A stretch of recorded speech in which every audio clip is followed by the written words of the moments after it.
ને સમુદ્ર તો આપણા માટે નજીક કહેવાય ન કહેવાય, ડગલે સમુદ્ર કહેવાય આપણા માટે. પણ સાધુના યોગમાં આવે ને, હવે આમ આપણી દ્રષ્ટિ કેવી હોય, એ કાલ પૂનમે હાલ થોડા છોકરાને ફેરવી આવી. શું કરી આવી? ફેરવી આવી. શું કરીએ આપણે?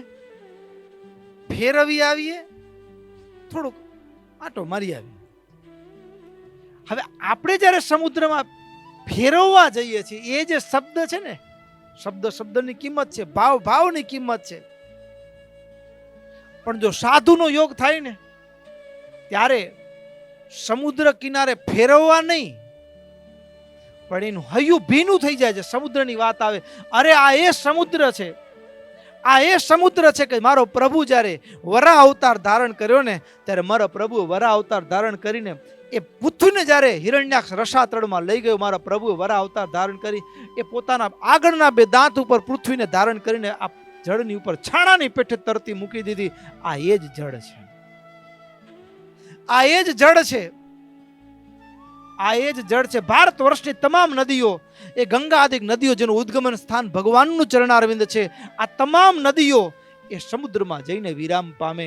એટલું જ નહીં, મારો પ્રભુ રામ રૂપે ભૂમંડળ ઉપર આવ્યા ને, ત્યારે આ જ સમુદ્ર ઉપર એને સેતુ બાંધ્યો તો. જળ તો એક જ છે ને. મારા પ્રભુ કૃષ્ણ રૂપે આવે ત્યારે મારો પ્રભુએ આ જળમાં દ્વારિકા નગરી વસાવી છે. અને મારો પ્રભુએ સ્વામિનારાયણ રૂપે ભૂમંડળ ઉપર આવ્યા હોય ને, ત્યારે બ્રહ્માનંદ મુક્તાનંદ સ્વામી જેવા સાધુઓની સાથે આ જગ્યાએ સ્નાન કર્યું છે. દુનિયામાં બધું બદલાય, પણ જળ એ છે. મારા પ્રભુએ અડ્યા છે, મારા પ્રભુએ સ્નાન કર્યું છે, એ જળ. જ્યાં સમુદ્રને જુએ ત્યાં શરીરના 3.5 કરોડ રૂવાડા ઊભા થઈ જાય. અને સમુદ્ર કિનારે જાય ને, ત્યારે એને મારો પ્રભુ, અહીંયા મારા પ્રભુને હું સ્નાન કરાવું છું. મારા પ્રભુ મધ્યમાં છે.